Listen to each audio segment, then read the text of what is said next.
All right, good morning, everyone. We're going to get started. Thank you all very much for being here on a somewhat dreary Wednesday morning here in Washington.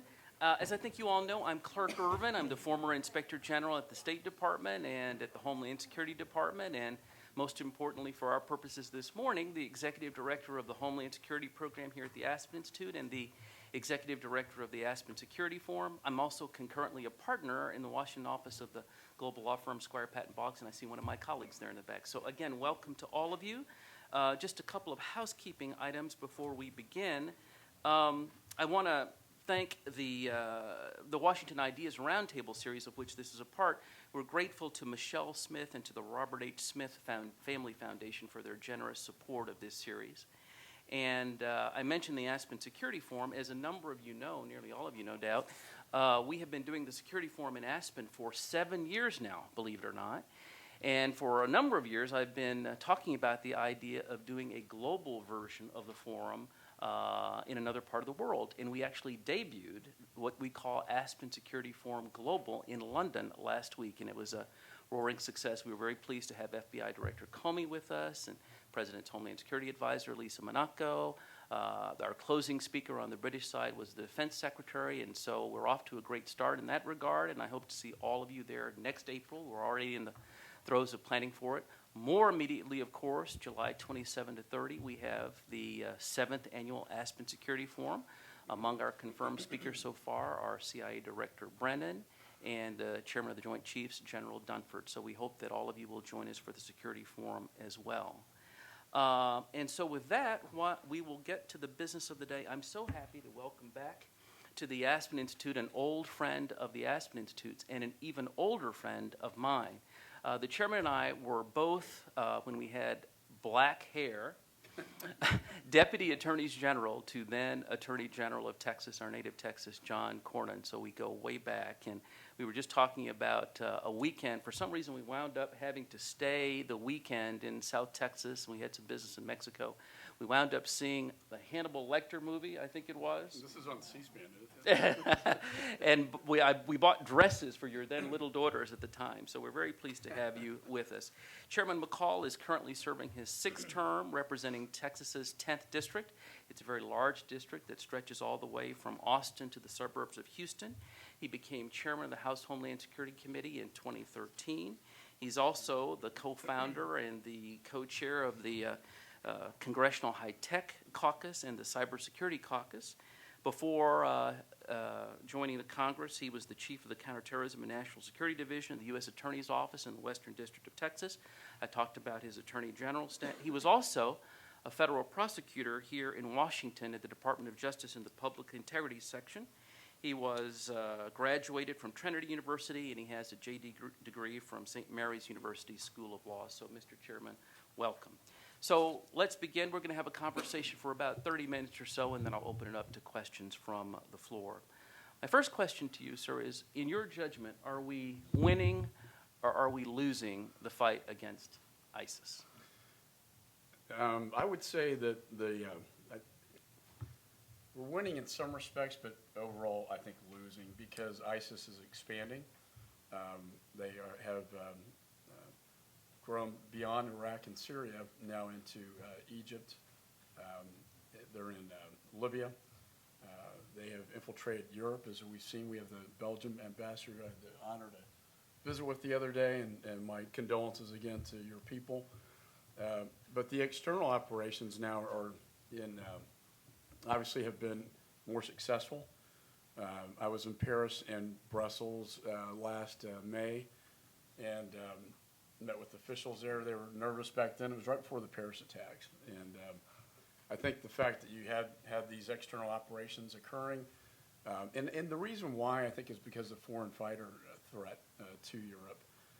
To put it in perspective, they have 5,000 European foreign fighters. We have hundreds. And there are 40,000 foreign fighters from 120 different countries. That is because of their ability to communicate over the internet and their propaganda. That's a very significant threat that is very hard to stop. And so the threat, I guess to answer your question, if you look at 9/11 to today, I think the threat landscape has just changed dramatically.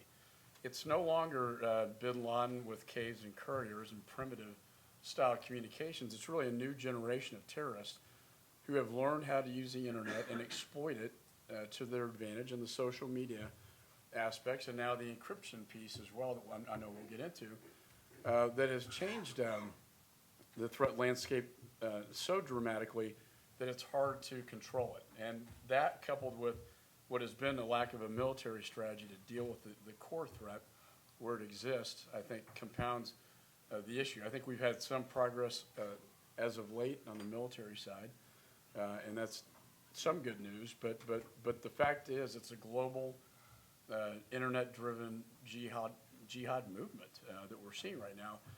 And so in that respect, I would just answer that the threat has changed dramatically. So, as we all know, there is now competition among terror groups to be the biggest and baddest on the scene so as to attract the most recruits and to get the most money. There's Al-Qaeda core in Pakistan. There is AQAP still, Al-Qaeda in the Arabian Peninsula and Yemen, and, of course, ISIS. In your judgment, give us your assessment of the relative strength of each of these groups and what you see that they have in common, what differences there are, what sets them apart, and which one do you worry about the most and why? Well, of course, ISIS, because they are the game in town now. I think Al-Qaeda is still remains a threat, and I think that competition is dangerous because, particularly from a Homeland Security standpoint, because that competition can breed, who can conduct an external operation more successfully. That concerns me a great deal. However, ISIS is clearly the game in town. Boko Haram has now pledged allegiance. We have elements of Ansar al-Sharia that conducted Benghazi now pledging allegiance to ISIS. And so that's kind of the brand name. If you're a young Muslim male in that part of the world, you want to be a part of the winning team. And I think that's how ISIS is viewed. Not to say that these other offshoots aren't of great concern to us, Al-Shabaab here in the homeland and the Minnesota connection to that. And but I do think ISIS is a game in town. So what do you see as the remaining security gaps? Ever since 9/11, the administration, both administrations, the Congress have been working hard to close security gaps. But what do you see as the main ones that remain still, and what is the committee and Congress in general doing to close those gaps? Well, we took a trip over to Turkey and to Europe to look at the foreign fighter flow, travel flow, to identify security gaps in place. And out of that came a bipartisan task force report. We just passed one of the bills last night, the Countering Violent Extremism bill, which is very important. 50 recommendations out of that. Out of that, we've passed, I think, 15 bills out of committee. 10 have passed the House. But dealing with security gaps, the screening, overseas screening of terrorists, the last points of departure airports are very much of concern to us because those are the direct flights into the United States. As I talked to the Belgium ambassador, we talked a lot about the weaknesses I saw at that time, and that was before Paris, was the, at that time, Interpol wasn't fully integrated. There were security gaps in terms of database sharing and intelligence sharing with our European allies. And I think finally the watch lists, we want to make sure that they can contain it there so the threat doesn't come into the United States. And so we saw that even watch lists were not being used if you're an EU citizen. Now, just recently, the EU Parliament has passed the PNR legislation, which was monumental. And now it goes to each individual European country to pass. Belgium, when we were in Belgium, was sort of ahead of that curve, I think because they recognized the threat to their own homeland very intensely, and I think France saw it as well. UK identifies that threat, and they've moved forward. But the idea, though, someone flying from Istanbul, if they're an EU citizen, would not be checked past a watch list, to me was a glaring security gap that needs to be fixed. And that's more to protect Europe, but the more we protect Europe, the more we protect ourselves from that threat coming into the homeland. Speaking of Europe, the conventional wisdom is that we have less of a problem with terrorists here in the United States because the Muslim community is much better integrated in the United States than is the case in Europe. Can you give us your assessment of that? I think that's, I've said that on national television many times, that I think the difference, and again, the ambassador and I talked about, when I was in Belgium and France, you saw these more segregated communities that they are concerned about, and they are radicalizing within these neighborhoods. I think here in the United States, you see a more assimilated culture, which is the good news, but the bad news is they're still radicalizing inside the United States. And the bill we passed last night deals with how we counter violent extremism here in the United States. We tried to do that overseas, but the Department of Homeland Security has not really focused on this element in the United States. They did stand up a department after we passed legislation out of my committee, the Countering Violent Extremism Office, Community Partnership is what they call it, to provide outreach to the Muslim community, which is critical. But that counter-narrative piece, I would argue we've been losing in the propaganda war. What we see on the internet, what could drive a young female to travel to Syria? Well, it's the internet. What would drive somebody to radicalize and do an active shooter? What would radicalize Tamerlan Tsarnaev? They, I would argue, winning this. What we passed last night was that former testimonials, using those, seem to be the most effective outreach. Leaders in the community, spiritual leaders in the community, charitable organizations, but the most effective tool is to find somebody that's actually been over there, like the guy from Virginia who was picked up by the Kurds, who said it was the worst experience of his lifetime, that this is not what he had signed up for, that they were perverting his religion, and he condemned ISIS. So those sort of testimonials and accounts, I think, need to be pervasive on the internet to counter the pervasiveness of the ISIS propaganda on the internet. You talked in passing about encryption. Let's discuss that a little bit. Obviously, there's been this huge debate between the FBI and Apple in particular, but it's a larger debate between the United States government, the intelligence community, our security agencies in Silicon Valley. What's your assessment of that debate, and where do we need to go forward? What's the right balance to strike in your view? So is the FBI General Counsel here? I saw him on the... No, I was a federal prosecutor, worked with the FBI. You have a dead terrorist, a cell phone, a lawful court order.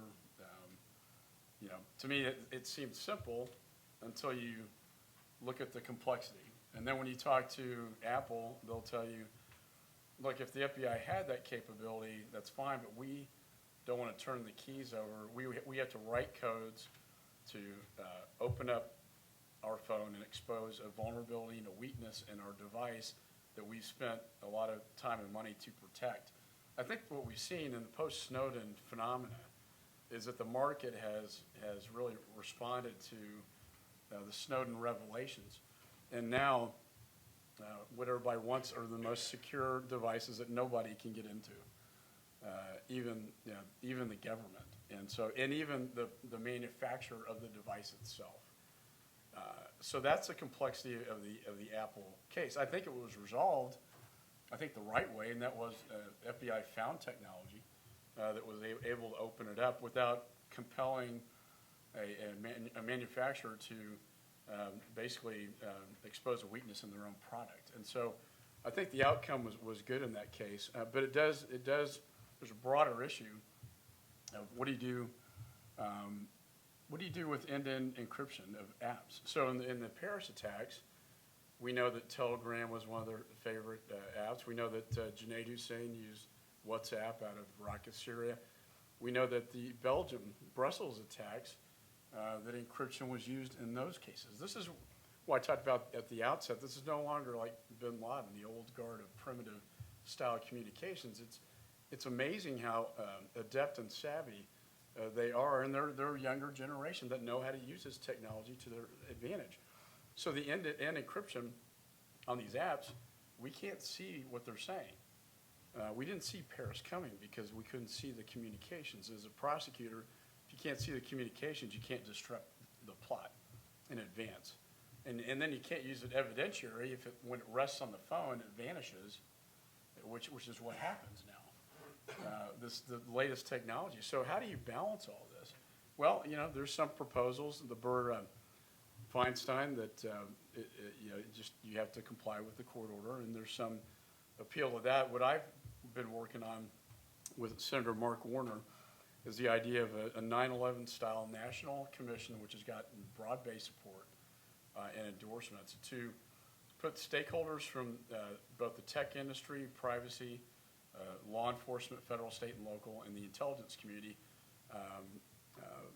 at the table to have a discussion, because we're not having that consensus right now, and that discussion to make recommendations to the Congress about how to proceed in a thoughtful way rather than a knee-jerk response that's going to have unintended consequences to it. So we've had broad-based support from former NSA directors to the tech community for this idea. I think the tech community and the FBI and the IC want to work this out. It's been difficult to sit down at the table together. This bill would mandate that. Absent the commission, as you say, it worked out in the end. The FBI was able to get it to the phone, but should there have been a mandate if in the end the FBI was unable to do so on its own?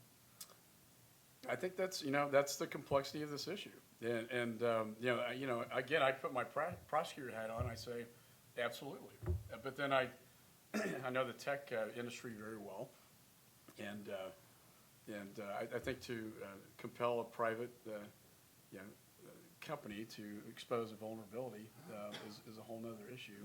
That is the role of the government. So. I think I think the outcome was where we all wanted this to go, and that is, find where it's NSA technology, or in this case we all know is Israel, that was able to open it up, and I think that's the right outcome. Back to Paris and Brussels, does this presage the new normal? The fact that we're now seeing frequent attacks by relatively small numbers of terrorists working together and carrying out attacks wherever they can on soft targets. Is this the new normal, and what can we do to protect soft targets if it is the new normal? Well, it's a new model. I mean, Al-Qaeda always wanted a very spectacular, grand event, long-term planning, top to bottom command and control.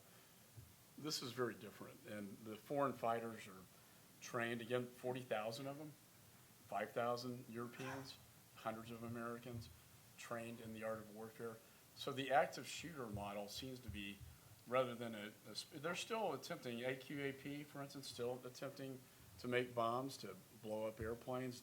What we saw with ISIS and the Russian airliner was a bit of a departure from what we thought that was core Al-Qaeda, and it was actually ISIS. So that was a disturbing event when you look at the fact that ISIS now has that capability. In that case, it was not so much bomb-making technology, but an inside job to corrupt a luggage handler to put a bomb on a plane.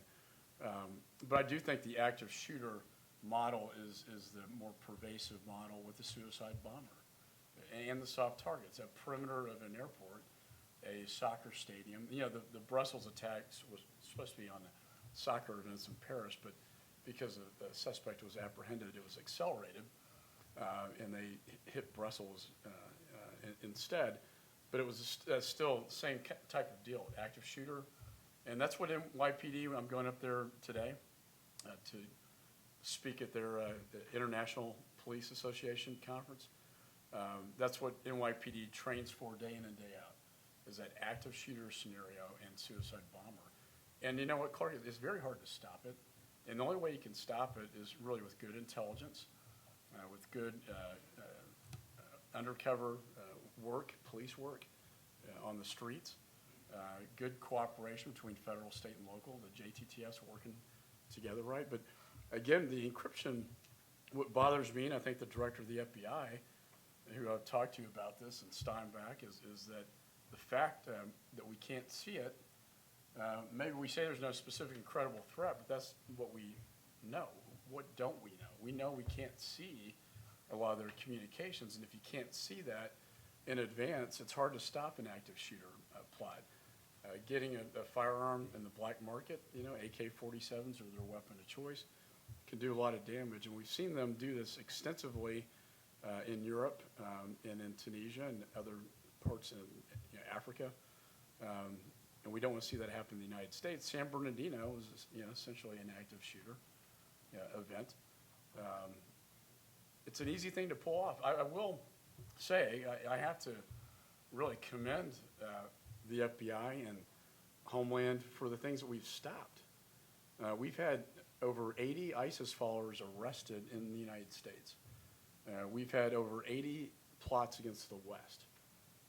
And most of those we stopped. And what keeps you up at night is a Chattanooga event that happens. You didn't know about that one. Or the San Bernardino, you didn't know about that one. And how did we miss that one?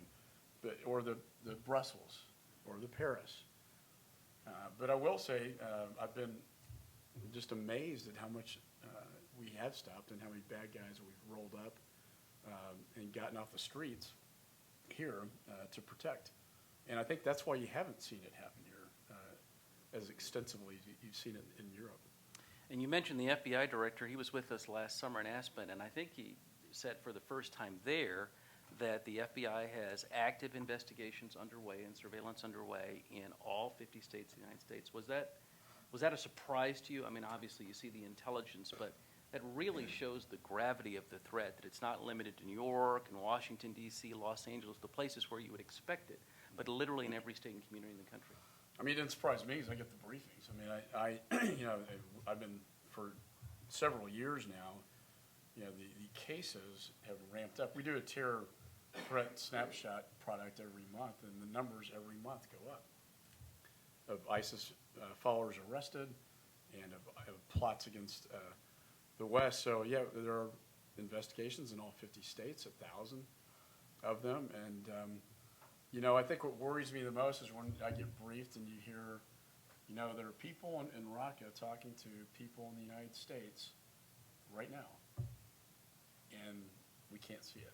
Right. And we know point to point these conversations are happening. So the good news is we know who the individuals are, but the bad news is you can't see what they're communicating, and that makes it very difficult. And what that means is that eventually, no doubt, there will be another terror attack in the United States. Do you think the average American understands that we've been so successful and we've been so lucky for so long? Does the average American understand that we can't be right 100% of the time?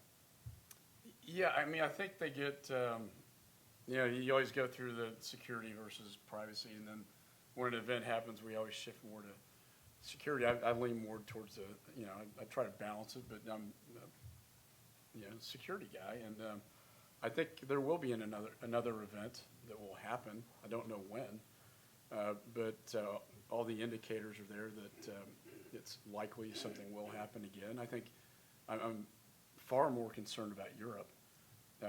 D&I Director Clapper came out yesterday publicly, which we've known for a while, but couldn't really talk about it, of the active cells that are in Europe right now. Aboud, the mastermind of the Paris attacks, admitted that he came in with 90 foreign fighters. We know there are 1,000 foreign fighters in Europe right now. And, these cells, in the Paris cell and the Brussels cell were really a network of cells working together. And I think, the Europeans have done a good job to try to identify and get off the streets and arrest a lot of these individuals, but the numbers are so large that it's really hard to stop it. And to your point, when you have 200,000 ISIS tweets per day going out, when you have the magnitude over the internet, when you have the foreign fighter threat, all that adds up to that's why we say this is the highest threat level since 9/11, because of this dynamic that's happening right now. And I think it's very challenging, for law enforcement to stop it and for governments to stop it. As I talked to the ambassador again, I think they've identified a lot of individuals now that are cooperating, and that's the good news. They have a law in the books that I think all Europeans should have, that we have. The FBI is able to use providing material support as a violation of federal law, that's a one charge that really enables them to help roll up suspects here in the United States. And I know Belgium has that law, but I think a lot of the other European nations need that legal tool to get these people off the street. Let's talk a little bit about Libya. Is Libya, in your judgment, the next Syria?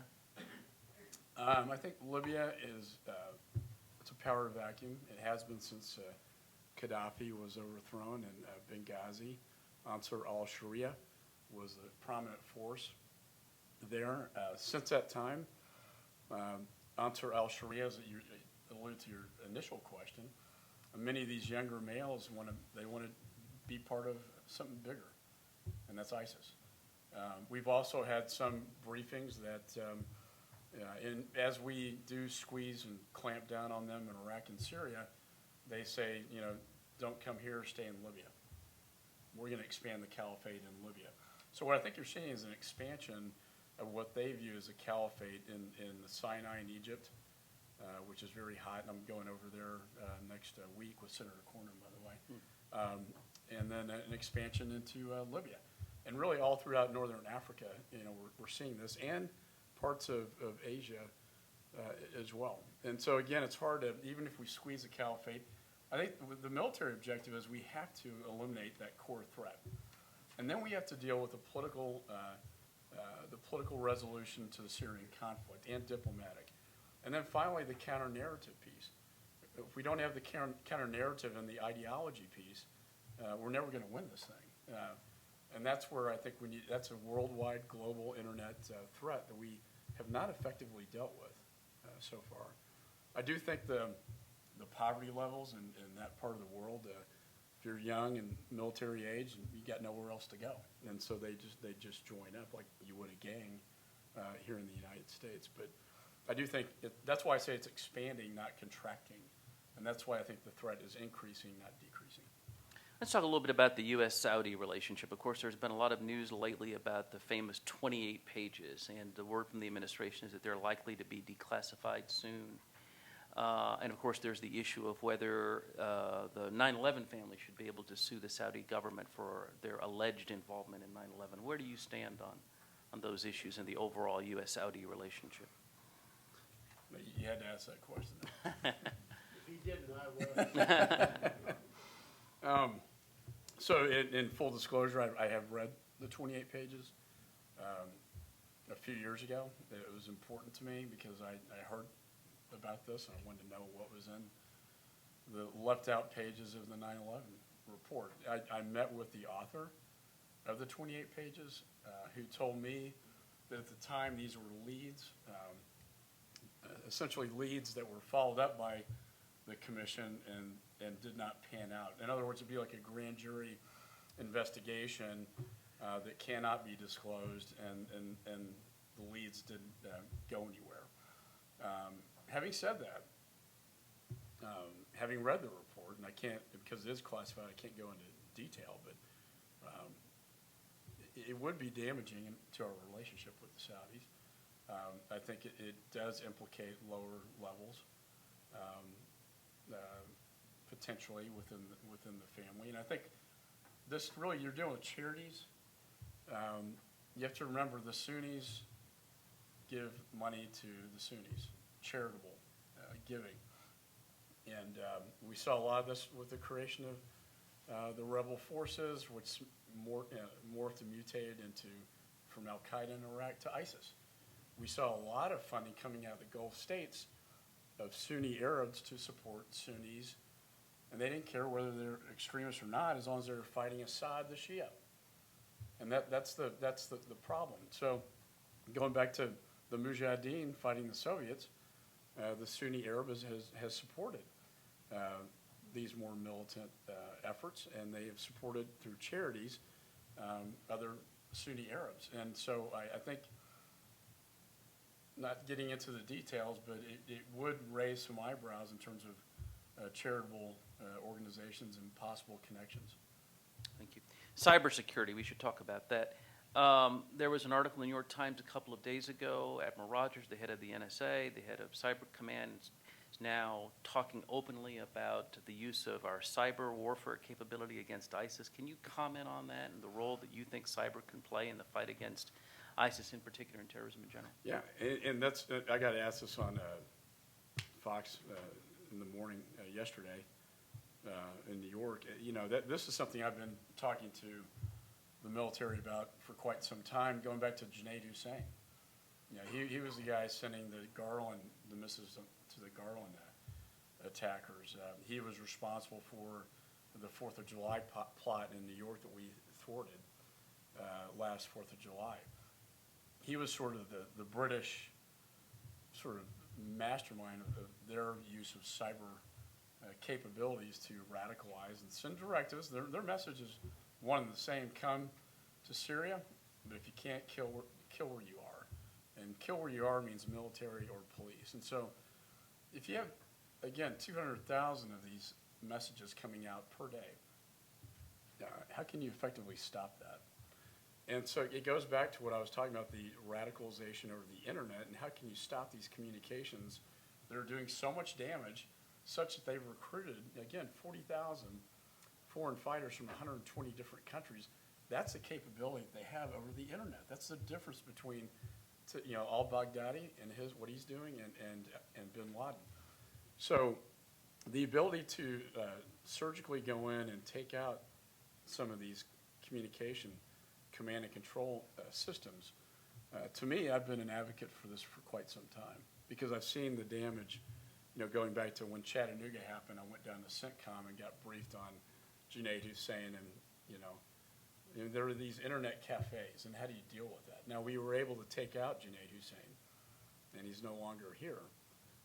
But there are many other cyber commanders that have taken his place, and the communications went down greatly after his death, but now they've gone up extensively.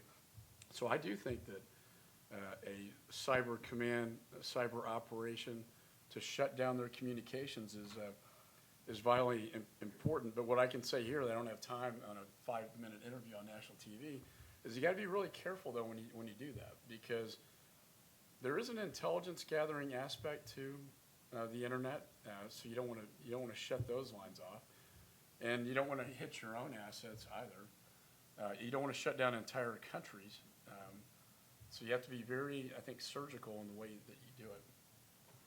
Congressional authorization. The president, some time ago now, at least a year ago, year and a half, sent up his version of post 9/11 authorization in the fight against terrorism. And the Congress has yet to act. Wouldn't it be in the interest of the country for there to be congressional weigh-in in its support for the war formally and in helping to shape the policy going forward? I've always, really Congress has the constitutional responsibility and power to declare war. We haven't done that since World War II. And there are a lot of reasons, I think, why that hasn't happened. But I think, we argue a new AUMF. You could argue that the current one provides that authority. But I always think Congress should exercise its authority and expand that to ISIS. You can argue that ISIS really came out of AQI, so therefore it's one and the same. But it would send a strong statement, I think, to the world that the United States Congress takes this seriously and that they are declaring war against, not that we have a declaration, but an AUMF, to update that to include ISIS. I think part of the problem would be the politics and whether that could get passed. And what does it look like? Is it strong enough? I think that's the dynamic that I think is unfortunate, that because of a lot of politics at play that we can't get to that point. But my position is I think we should. 2 more questions from me, and then I'll open up for questions. Speaking of politics, of course, we're in the midst of a presidential campaign. What is your assessment of the level of discourse during the course of the campaign on both the Democratic side and the Republican side about national security issues generally and terrorism in particular? What would you like to see going forward?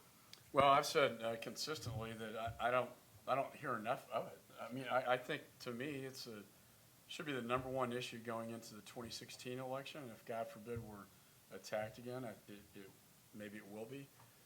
But as I look at the threats across the globe, whether it be ISIS or whether it be cybersecurity that we haven't really talked about much, from coming out of Russia and China and Iran and North Korea, whether it be Mr. Putin and his aggression that we've seen, that he's testing us and he's winning.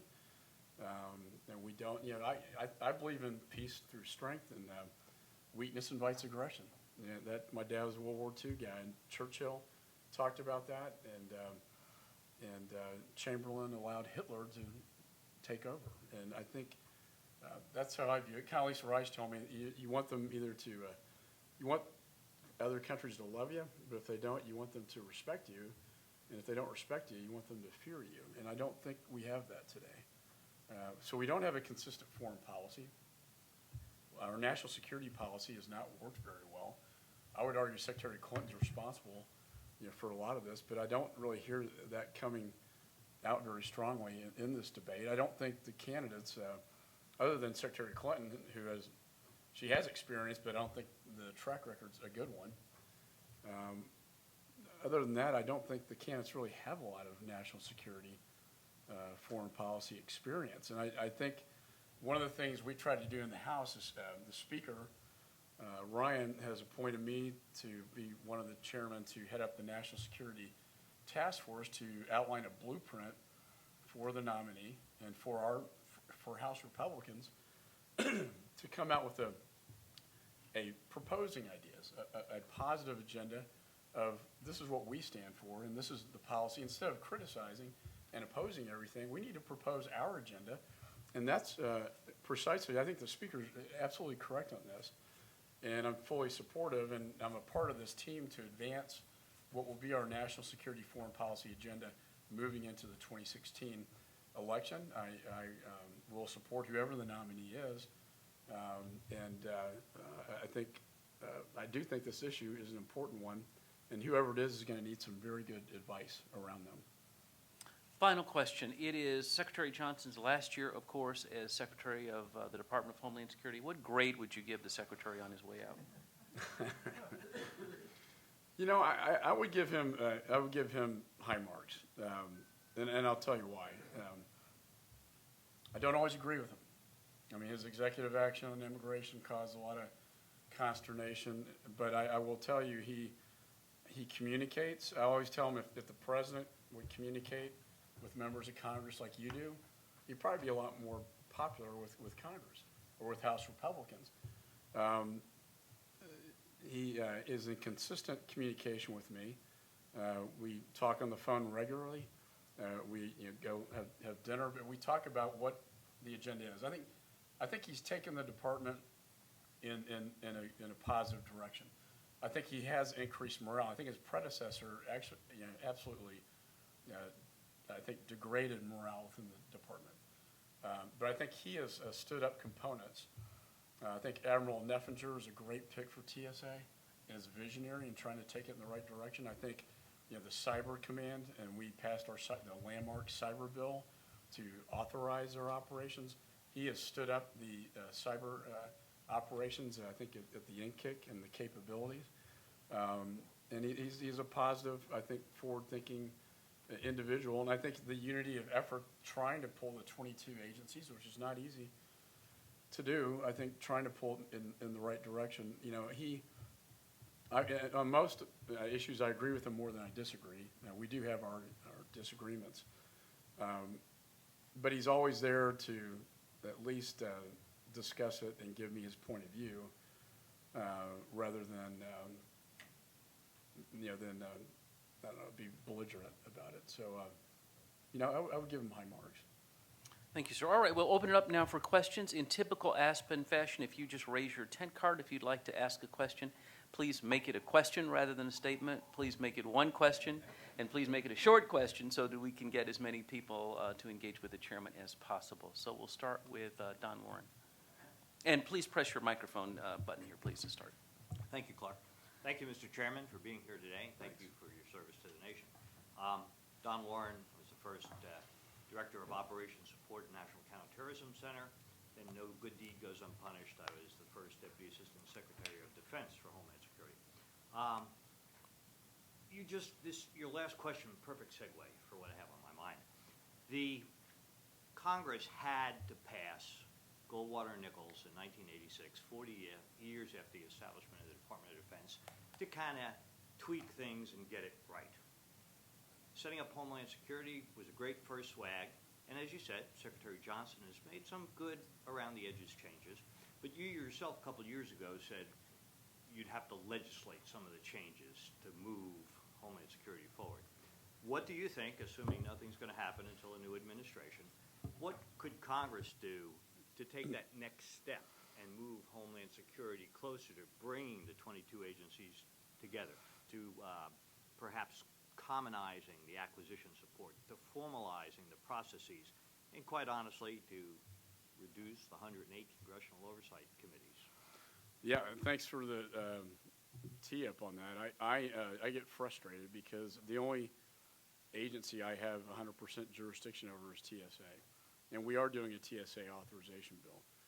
We've done other authorization bills working with the other committees, but I think it's this, my committee was formed as a political hybrid consensus committee, and the jurisdiction is very frustrating because it's hard to get, if I introduce a bill, it'll get referred to 5 other committees. And it's hard to get that kind of thing done. I think a Goldwater-Nichols approach would be, is probably what is needed and necessary right now. And that's the way I'd like to see things going. But I need to look at next Congress.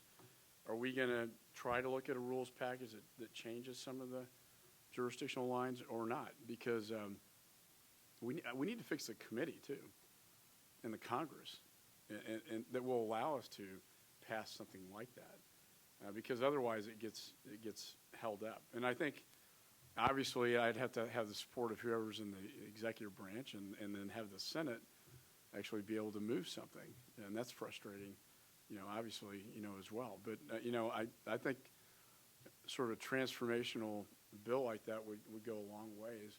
I think Johnson, on his own, and we have given him authorities, whether it be the cyberspace or the TSA area, Coast Guard, Secret Service, but, he's doing a lot of this, on his own without Congress acting, and, I think it's time that Congress fixes its own house, as well, so that one committee can really address it. And, the oversight, as you know, takes so much time away from the Secretary's, what he should be doing, and that's focusing on protecting the country. We provide, I think, the responsible, constructive oversight on my committee. But when I see him dragged before some other committees, and quite honestly, it's just, you don't see this. I mean, HASC, Armed Services, has jurisdiction over Department of Defense. Foreign Affairs has jurisdiction over the State Department. Homeland Security Committee, how many committees have jurisdiction over the Department of Homeland Security? It's all spread out, and it makes it very dysfunctional from an authorization standpoint. And that was one of the things I ran as chairman on, is an authorization bill complete. We are intending to drop an authorization bill just to see how many committees this gets referred to, just to make the point, to make the point to leadership that this is what happens, and this is how it should. It was never fixed, and by the time I got on board, it's hard to fix it if it's been institutionalized, and it was never fixed. Going back to the first chairman, I mean, Chris Cox, he put it together probably as best he could at the time. I'm sure there's a lot of fighting going on back then, but jurisdiction is kind of the holy grail up there. And then it was never, it was never, I know Benny Thompson had a rules package and it got shot down, even though it had the support of his leadership. I would tell you, I would have a very difficult time getting it passed just because of all the other committees that share jurisdiction would not want to see that happen. And it's kind of a numbers game more than anything else. If you're following us on Twitter or tweeting, the hashtag is #AspenSecurity, incidentally. Ambassador Bernstein. I understand there is a coalition of 50, 60 countries to fight ISIS terrorism. And if you put a couple thousand troops from each From each country, you get 125,000. You're dealing with 25,000 fighters. You can go in and take them out instead of letting the whole world and Europe be taken over by the people that have been displaced. It seems too simple, but what am I missing? Well, you're not missing anything. I've been frustrated. We were briefed on this thing called the Islamic State or ISIS or ISIL 3 years ago, before the American people really knew who they were. And as you know, they're an offshoot of Al-Qaeda in Iraq. Many of them Ba'athist, military leaders. And every briefing I would see this cancer grow and grow and grow. And it hasn't been until just recently that I think the president's given it the attention. I think, and I have this book, Failures of Imagination, not to plug it, but I talk about this in the book that, the narrative was, I'm ending Iraq and Afghanistan, I'm going to shut down Guantanamo. That was a campaign narrative. And you know what? It didn't work. We didn't have a status of forces agreement in Iraq. We didn't engage Maliki. Secretary Clinton went there one time for 3 hours to meet with him, and the whole thing imploded. And so all the families, Gold Star mothers, and I went over there a lot and saw these kids with their legs blown off and the horror of it. And they asked me, was it worth it? And it's hard to answer that question. And to see this happen is so, for those of us who have lived through it, is so, it's so awful. And it hasn't been until recently that I think the president started to listen to the military in terms of their recommendations, but still not where it needs to be. The special operators need to be embedded with the Iraqis, with the Kurds, and they need to be a part of that fight. And 100 different countries, all coalition. But you know what else? The Sunni Arabs need to step up to the plate. It's their backyard. It's their religion. And we can't get them to join this. I mean, we have the moderate rebel forces, whatever that is, but they need to be a part of this fight, I think as well. And you need a political, diplomatic solution to all this, and the narrative ideology issue. But we haven't had a military strategy to effectively deal with it. Only recently have we had any progress. Taking back Ramadi. I was in Baghdad last May when a week later Ramadi fell. And you could see the expansion. But just, looking at this thing grow like a cancer and not Is there a coalition of 50, 60 countries? Yeah, there are. And a couple thousand troops from each country and get rid of them? I mean.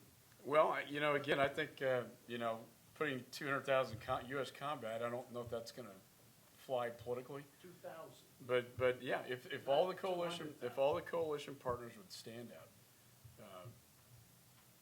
that would be one way to address this. And I think the military has a lot of options they put on the table. What we've seen is a drip, and half measures, and we're slowly getting back in. But it's so minimal, the effort, that it can't be effective. Do you know how many countries participate on the other side? 120. So if you have 40,000 foreign fighters from 120 different countries, almost doubling what we have in terms of coalition, right? That kind of puts it in perspective. And we haven't taken this head on and dealt with it effectively, and it's going to continue to be a problem until we exterminate that core that's in Iraq and Syria. It's going to continue to bleed over into northern Africa and into Europe if we can't take care of that threat. General Swan. Mr. Chairman, Guy Swan from the Association of the U.S. Army. First of all, I want to thank Clark and his team. I was in London for the session last week. Great event, and you're off to a good start overseas, Clark. Thank you, sir. Mr. Chairman, and maybe the ambassador could chime in on this. There were reports that the folks involved in Brussels and Paris also had criminal backgrounds and were in and out of prison and were known through those channels as well. Are we starting to see a trend of something we've always worried about, the criminal element, typical street gang activity finding its way into the ideological jihad? Yeah, it's a great question because I think the ambassador will tell you, as he told me, that the answer is yes. I mean, they are radicalizing in the prisons. Bottom line, how much of this is religious versus just criminal thugs trying to be, the game in town? And so I think there's a lot of that element. Now, Zawahiri was in an Egyptian prison and radicalized with what's now known as Core Al-Qaeda. And that's where they came from. And then the question is that happening in the United States? And I would argue that it is. I think they are radicalizing in our prison system here in the United States, which greatly disturbs me if we can't de-radicalize people and get them on off-ramps and we let them out of our prisons, and then they do what they did in Brussels. I think the ambassador will tell you that's exactly what happened. They had been in prison for just as criminals, and then radicalized to this jihad movement. And I'll yield to the ambassador. I think he would probably be enlightening on the topic. Well, yeah, thank you, Chairman. And indeed, I had the opportunity to have an in-depth discussion with the Chairman last week. And one of the points I mentioned is that when we look at the profile of those terrorists that we have now identified and for all practical matters put into prison, that it is quite interesting that most of them have a criminal background. Because the question has been asked, and we have already discussed that, is it because they are not well integrated in the community, the Muslim community and that kind of things? And then I stress that first and foremost these are criminals. So whatever was already wrong in terms of integration did not make them terrorists in the first place. It made them perhaps criminals in the first place. On that then, you add two elements as far as the Belgian situation is concerned, because indeed we have a relatively high number of foreign terrorist fighters per capita. In absolute figures, we stand for about 9% of the European FTFs. In per capita terms, we are ranked to number one, and we are not proud at all of that at all. And so let's briefly go into the situation. So some communities are well integrated, others are less. Some are so well integrated that most of you do not know that we have those large communities. For instance, we have a very large Turk community that is not just well integrated, it is for all practical purposes fully assimilated. Members of parliament, members of municipal councils, and so on. We have had historically, as France has, a problem with the Moroccan community, which is much more difficult to integrate. The French have the problem with Moroccans, as we have also with Algerians. We have less Algerians in Belgium. That is a source of, malaise with some persons who perhaps are more vulnerable than others in terms of not willing to go to study, not willing to use all the facilities that we as a public authority bring to these communities, because it works with the Turks. Why did it work with the Moroccans? They become more vulnerable, become criminals. And then there is a kind of transition towards terrorism, from criminal to terrorist, through a process of radicalization, which sometimes, and that is a second rather interesting finding, can be short-term. We're speaking sometimes about 2-3 months, no more. At the time, it took somewhat longer. The most recent converts, if I may say so, have had a process of 2-3 months, no more. And that is essentially due to two factors. First, a very strong seductive narrative coming out of ISIL through their fantastic social media, which are well set up. And second, because we had, but that is now totally dismantled, we had until 2 years ago a kind of what you could call recruitment agency called Sharia for Belgium. This was an extremely radical organization, which from a legal point of view, we could not set aside because there were no criminal acts being done by them. Freedom of expression, that brings us to that delicate balance between security and rule of law, security and privacy, and that kind of things, until the recruitment tactics of that office, of that organization became so prominently radical that it became contrary to the law. And then we have dismantled the whole organization. And for all practical, well, no, all of them, the 20 of them we were in the Corps, are now in prison. What we have seen since then is a diminution of the number, a significant one. We are today we are at less than 1/3 of what we saw 1 year ago in terms of people from Belgium getting into the ISIL business. And that is also the result of de-radicalization programs. And I just want to mention that very briefly. De-radicalization programs that we have been setting up that have been successful. You can perhaps doubt about that, but they have been successful in a couple of big cities like Antwerp, Mechelen, Vilvoorde, so much so that one of the mayors of these cities was being welcomed in the White House to show his program because it was being considered exemplary about the way it worked. But again, in Molenbeek, that famous place that we talked so much, the de-radicalization program didn't really talk. And a very last point that I want to make is that there is something paradoxical in what happened in Brussels. The chairman already told you that the action was being planned to take place later and to take place in another country. The point I want to make is that contrary to what people are tempted to say, and I'm far from saying that everything is perfect in our country. To the contrary, a lot has been learned, is being repaired and so on. But still, to a certain extent, paradoxically, the attacks took place in Brussels, planned for later and planned for elsewhere, because of the success of the closing in on the cell.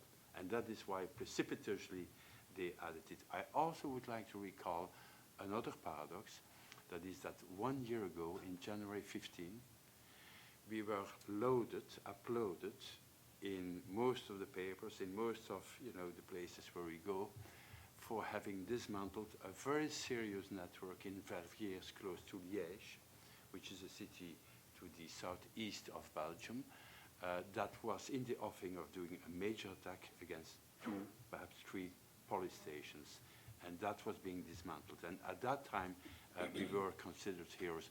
The point I'm making is we were in the fight all along the time. And last, the cooperation with the American authorities, be it intelligence or security, has been perfect on both sides. Thank you very much, Mr. Ambassador. Henry Willis. Chairman, you mentioned that the security situation with ISIS is a bigger threat currently than the U.S. In our work at RAND, we've been trying to examine some of the factors that the ambassador mentioned and the proximity of Europe to the active conflict zone to understand whether that could unfortunately lead to situations like what Europe saw in the 70s and 80s, where there were supported larger terrorist campaigns. So the question is, are there any laws or security programs that you'd like to see bolstered to try to prevent those conditions from arriving here in the United States? And are there any unintended consequences you think we should keep our eyes on while we're trying to do that?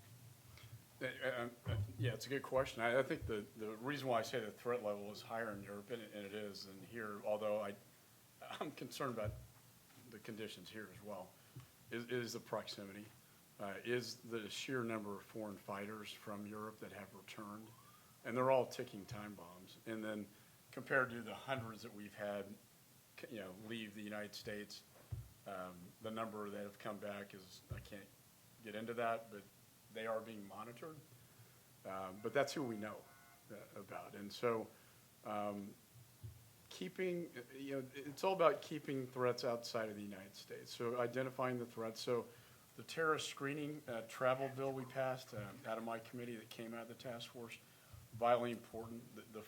This working with our foreign partners to identify these threats, and also the screening at airports to keep them out of the United States. I think another way they can get in it is through the border, both Canadian and Mexican border. We need to address that at some point. And we are doing half measures, in my view, down there. And we know that ISIS talked about smuggling a nuclear device from Pakistan if they could get it. And their capability is low, but they certainly have the intent in smuggling that across the U.S.-Mexico border. That's a policy that we need to work on, as well. But I really think enabling, I really think, quite honestly, that TSA overseas, our military operations, and the FBI, if I could wave a wand and give them more resources, and I do push in that, I constantly push in that, and we did plus up some efforts within Homeland and the FBI, particularly because I think the FBI is overwhelmed right now. I mean, the sheer magnitude of investigations and cases and having to monitor individuals, it's very, having been a federal prosecutor, have worked on it, it's very resource intensive to monitor individuals in the United States. And I'm concerned about their ability with the resources that they have. I think they're very stretched. Now, we did plus up their, some of these areas in the omnibus bill we passed last December, but, as the threat increases, which it is, I'm worried about our ability to counter it. Dave Trulio. Thank you, Clark, Mr. Chairman. David Trulio, Raytheon International, Senior Fellow at the Center for Cyber and Homeland Security. I'd like to revisit a really critical point that's been touched on a few times, and that's the counter-narrative, the ideological piece. If I understood the thrust of your comments, which I emphatically agree with, is that we're going to keep having these problems until we ultimately counter and defeat the ideology. So my question to you is, in addition to all the things government can do, what is the broader societal call to action that individuals, foundations, non-state actors can do to help undermine that ideology and ultimately defeat it? My own sense from being in government is that government is slow, it's timid, it's scared of being called Islamophobic. And obviously a government-sanctioned effort will always be criticized from people within the Muslim faith. So what are your thoughts on that broader call to action? Thank you. I know Karen Hughes tried to work on this when she was in the Bush administration, and I mean, the United States government with our flag, I mean, we're not the most effective messenger, and the people that we would be trying to reach out to are not going to listen to us. I mean, they're not going to listen to me. I remember walking into, after 9/11, a mosque with an FBI agent as a federal prosecutor, and it's a chilling effect. They're not going to engage with me. I think the NYPD model has been pretty effective, where they invite the religious leaders to NYPD, they engage with them. They do have undercover guys that I think are effective in terms of intelligence. But I think you need the voices that are effective within those communities to spread that counter-narrative. And until that happens, it's going to continue to fester. There are a lot of reasons that contribute to why this phenomenon is happening and why someone becomes a terrorist.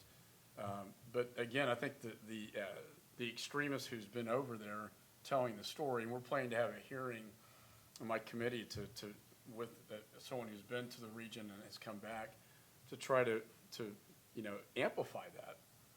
And to credit the administration, I mean, Susan Rice has talked about this, Lisa Monaco has talked about this, but I think religious leaders, particularly because this is a religious, they are perverting the Muslim faith. And it's incumbent upon the religious leaders to step up and attack this, because it's an attack on their own religion. But I think the NGOs could play a big part of this. I think charitable organizations and voices in the homeland, voices within the community. And I think we can build with those relationships. But ultimately, and I want to applaud he's gone now, but Belgium, actually, as bad as it has become in terms of the threat, have had some pretty good success stories about de-radicalization. But the key is to identify the radicalization process as it's happening before an event happens, so you can get them in the off-ramp. But I think effectively engaging with those community leaders in the homeland is absolutely essential. And then overseas with the imams and the NGOs and that. But the State Department, they have finally gotten off this, the fact that we can play American radio over there, and that's they're listening to that. is it's not effective. And I think they're finally refocusing their efforts towards what you and I were talking about. Carter Wilkinson. Clark, Chairman, thank you. Carter Wilkinson, FBI OGC. On the encryption piece, specifically the San Bernardino iPhone, I mean, it seems one of the underreported maybe aspects of that is that it was a county-issued phone, which sort of opens up the issue for corporations, government, anyone who issues phones to employees would have the same problem accessing. It's not just the personal phone that someone's trying to access. So the question is do you know in your conversations with, corporations, are they, I guess, attuned to that same issue that if they're in the same situation where they had an employee who was a suspect, either corporate espionage or just criminal activities, that they have the same issues getting into the phone? Or have they weighed in on the privacy issue of getting into these secured phones? Well, I mean, right. I mean, it's a great point. It was a county phone. As I understand it, the county actually didn't help with the situation because it wasn't backed up into the cloud, and you had 2 months that you were trying to get exposure to. I think, as I studied this, I mean, we all have a responsibility. We're all patriots, and having been a prosecutor, we need to enforce the law. Again, it's a complex dynamic that we need to resolve. How we're going to do this moving forward. Those apps, most of them are overseas. They're foreign based. We have no jurisdiction over them. And I've talked to the FBI extensively, and this is one of our biggest concerns. It's one of the biggest challenges, I think, to federal law enforcement now. And not only that, when I talk to local police chiefs and district attorneys, and it's not just a terrorism issue. It's also, the criminal on the street, the drug dealer, they're starting to use this, child pornographer, and they're all starting to, go that direction. So it's going to be. There's no easy answer to it. I do think one thing we should think about is maybe, if it's a national security case, like in the National Security Division, that they must comply and comply with the court order. Criminal case, but I do think in the highest cases of national security cases that compliance must be they have to comply with the warrant, in those cases. I think the Apple, it's just unique, and I hate to focus only on the Apple case because you're asking a private company to develop a code to expose this weakness. It's a broader issue than that. That's more of an evidentiary issue. What I'm worried about is the encryption being used and being able to stop the threat before it happens and disrupt a plot before it happens. And you can't do that if you can't see what they're saying. And I think as I get briefed by the FBI, I mean, I talk about this a lot on national television about how big of a threat this really is. And I don't think a lot of people understand it, that this dark space, communicating in darkness, is a huge threat. And what I fear, and this is why I introduced my bill, is because Congress needs to act and do something. And I think my bill is the right approach to move forward, because if we do nothing and we have a Paris-style attack, and we know ISIS has called for an active shooter plot like Paris and Brussels in the United States, and when and if that happens, and we know they will be using encryption, then the American people are going to say, what did you do? What did you do? And could you have stopped this from happening? And it's usually, like we talked about, after the event is when people finally, respond. So, we have to deal with this issue. I think what I'm trying to do is get the experts at the table to give us the best advice because it is so complex and so complicated. And I'm very pleased that the FBI was able to get the technology to break into the phone to get the evidence because, there are other issues, as you know, related to San Bernardino. And that evidence is absolutely imperative. So I don't know if that answers your question. Walter Isaacson. Hey, thank you, Mr. Chairman. I was just going to follow up on that because it's quite interesting. you've got a bill in, I know Dianne Feinstein and I think Mark Warner and various people doing, and none of these seem to be getting traction. I agree with you that this cannot really be solved unless Congress actually passes something to say you have to, stop end-to-end encryption if there are warrants, whatever it may be. What are the possibilities of actually passing a bill, and which of the bills do you think is most likely to get through? Obviously, you think your own, but Yeah, in my bill, assess them. the Warner, it's McCaul Warner bill. So, But there's isn't there a Feinstein somebody bill? yeah, there's been discussions and sort of I mean, that will be forthcoming, I think. There's been some trial balloons, I think, and the reaction has not been, positive. There are aspects of that bill I would agree with, and I'm not saying this commission wouldn't recommend something like that, but I mean, you're going to have hearings and try to develop a public momentum in the next few months for your bill? well, we just got 4 new senators as co-sponsors on my bill. I just talked to Ron Johnson yesterday. And this bill, the primary jurisdiction was Senate Homeland, and we're trying to get Carper on board because we can't move forward unless the ranking member is on board with it. And I've had discussions with Cornyn. We've had very good discussions, I think, with McConnell on this. I think at the end of the day, what bill can pass?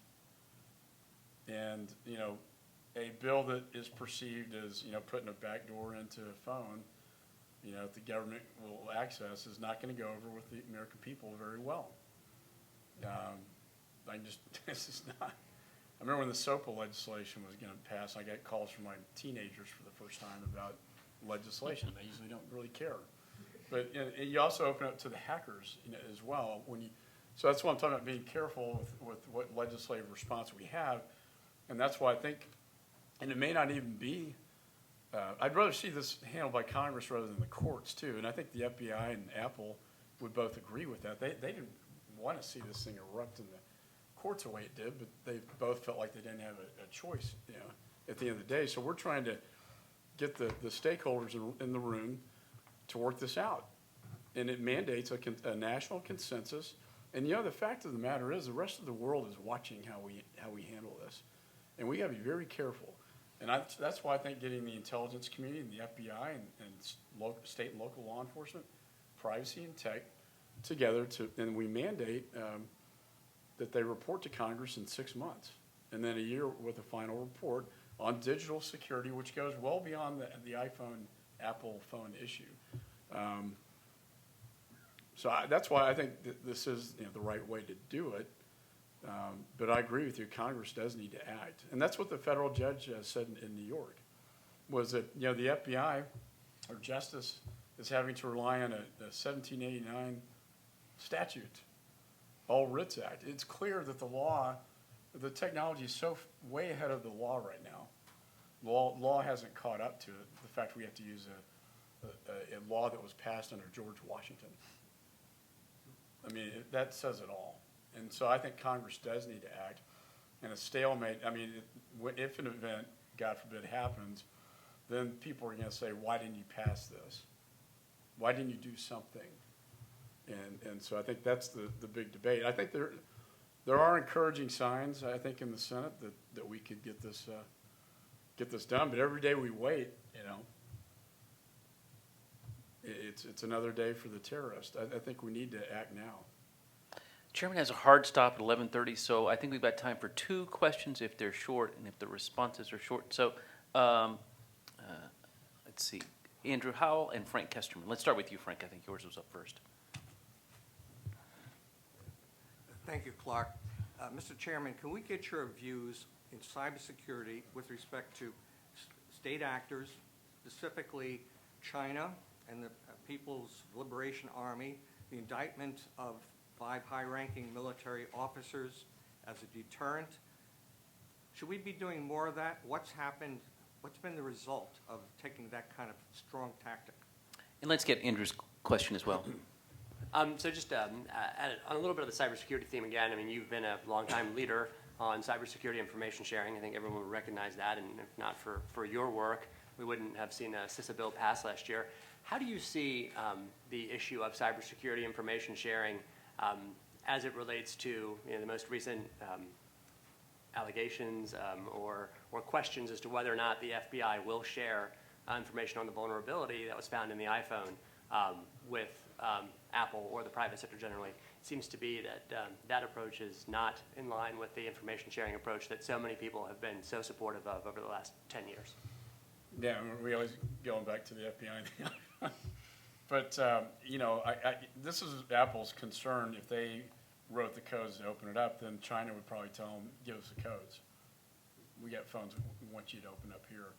And the foreign markets and what pressure they can put on an international company in dealing in the space is a complex issue. But I don't know if that answers the question fully, but the model we set up, the FBI's role is investigations and prosecution.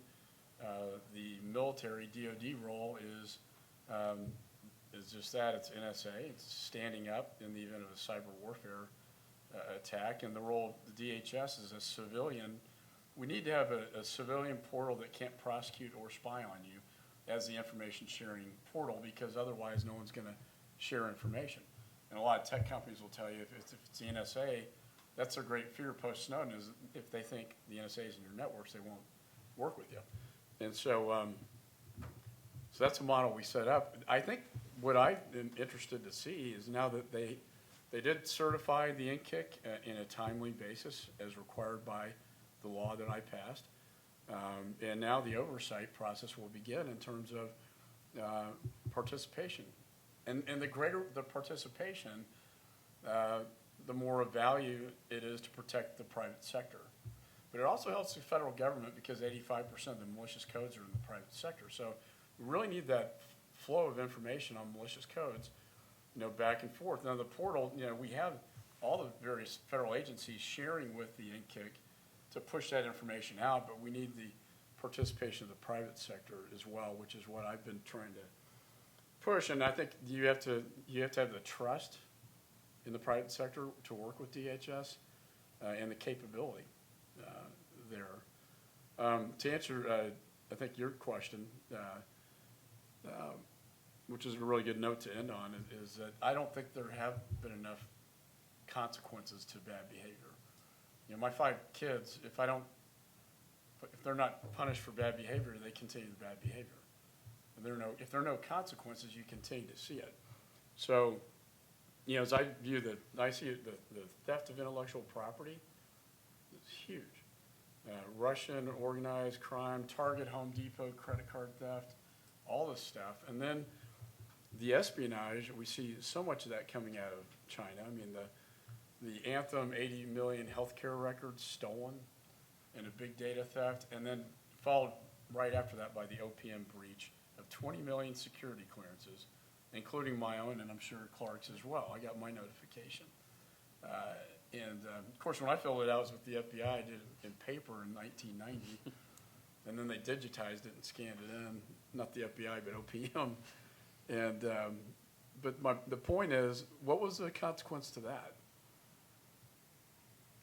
It was a big data theft, clearly an act of espionage. You exploit the data for espionage purposes. It wasn't done for criminal. We didn't see any theft come out of this. It was all done to exploit big data for espionage. Interestingly, the attribution, same attribution from Anthem to China, same with the OPM breach to China.